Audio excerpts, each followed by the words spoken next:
Hi, I'm Joe Leydon. I'm a professor of film history here at HCC Town and Country, and well, I guess the big news at the movies this week is Rush Hour 3. It's the third film with Jackie Chan and Chris Tucker back again as an odd couple of cops who overcome their culture gap to, well, talk trash and kick butt against some international bad guys.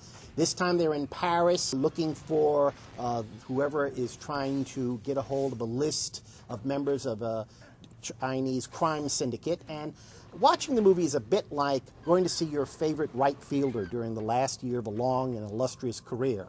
Maybe the moves aren't as smooth, but you can still have some fun, you can still have some enjoyment out of seeing, well, Jackie Chan doing some incredible acrobatics and hearing Chris Tucker talk trash the way he does. So if that's what floats your boat, I think you might have a rocking good time with Rush Hour 3. Now, also at the movies this week is Arctic Tale.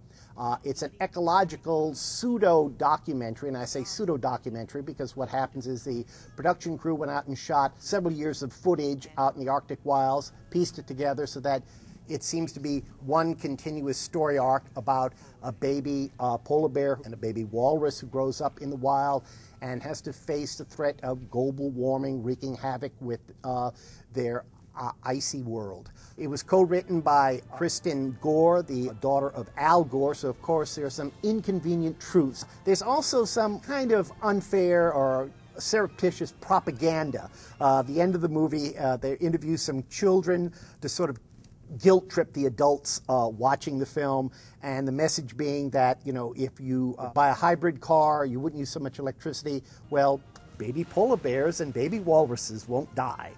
So, you know, you may want to take it with a grain of salt or a block of ice, but it's beautiful to look at. You may enjoy Arctic Tale. Finally, new on DVD this week, Disturbia. It's been called Rear Window for a YouTube generation. I can't dispute that, but I'd also add that it's very clever and generates a great deal of suspense. Shia LaBeouf plays a troubled teenager who's placed under house arrest and given an ankle bracelet after he punches out his Spanish teacher. So left at home to his own devices, he does, well, what Jimmy Stewart did back in Rear Window. He starts spying on his neighbors through his binoculars. And he begins to think that David Morse, his next-door neighbor, may be engaging in some homicidal activity. And, you know, if I lived next door to David Morse, I'd probably suspect the same thing. As I say, very cleverly done, very suspenseful. If you didn't catch it in theaters, you might want to check out on DVD Disturbia.